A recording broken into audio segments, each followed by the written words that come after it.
Dumugo na naman siya, yan oh. So, ito yung nagpa-take uli yung si Miss Rachel sa akin na antibiotic pa almost 1 week na ngayon.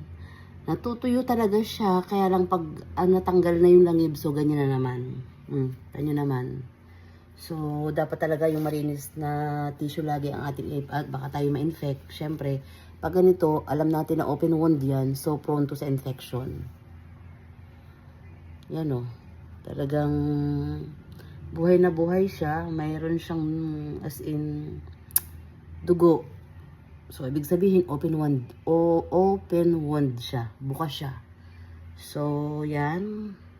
Ang ating update. Ipapakita ulit natin kay Miss Rachel. Kung anong magandang gawin dyan. Siyempre, kahit papano, tayo naman ay nag-worry din. Kasi baka nga siya ma-infect.